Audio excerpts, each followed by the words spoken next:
Good morning, God bless. Welcome back to the Daily Bread Podcast. For this episode, I want to talk about defending our faith, and I want to main this on the Bible verse, 1 Peter 3:15, which says, "But sanctifying your hearts Christ as Lord, being always ready to give an answer to every man that asketh you a reason concerning the hope that is in you, yet with meekness and fear."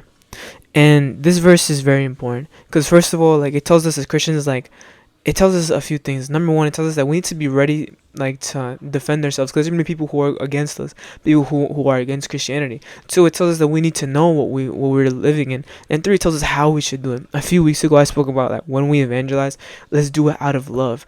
Let's do it not because we see ourselves as better than anybody else, but let's do it because we want to help save them and let them reach that same grace that God has for them. But one very important thing is that make sure that you know what you're following. Make sure that you know that you following God is not just I'm just moving by. Make sure you understand what you're doing here, because on earth we're here to serve God, and God has a purpose for each and every person watching this video. God has a purpose and plan for you, and you'll find it in Him. Your identity will be found in God. And one thing that we need to understand is be ready to defend yourself. There's gonna be people who are against that, against Christianity. There's people who know more about the Bible than many of us as Christians, which is crazy because it's people who are reading it constantly to search for to debunk it. And that's why we need to be ready. If somebody asks you a question about Christianity, if you don't know what to respond, they're gonna be like, "I thought you were Christian." That doesn't mean that you need to know every single thing. Of course, we're not gonna have the answer for everything, and some questions are very difficult to answer. But we need to at least have an understanding of Christ and the gospel that we live by. And because of that, we need to be ready. And because of that, we need to also give it out of love. Because at the end of the day, what we're doing here is we're representing Jesus Christ. I'm not gonna represent Jesus Christ in Christianity and do something that Jesus would never do, and speak to somebody in a rude way, or speak to them as if there's something below me. I'm not gonna come to you and be like, you know what, yeah, you're what, Muslim? Oh, you're less than me. Oh, you're Mormon? Oh, you're less than me. Oh, you're Jehovah's Witness? Oh, you're less of a human than I am. It doesn't make sense to do that, because Jesus Christ would never do that. Jesus sat with sinners, and although He sat with sinners, He did not become like them, but He wanted to teach them to be like Him. So us as Christians, let's teach other people to be like God. And through that, the way you act, the way you compose yourself around people are going to see that. I'm sure you heard the term before, you may be the only Bible somebody reads. But the example that you give, if you proclaim yourself as a Christian, the example you give needs to be one of Jesus Christ. And nobody's perfect, of course.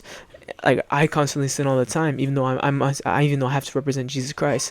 But that it also gives a sense of responsibility. You know what, I shouldn't be doing this as a follower of God. I shouldn't be doing this because I know Jesus would not do this. I shouldn't be doing this because this is gonna spread hate rather than love.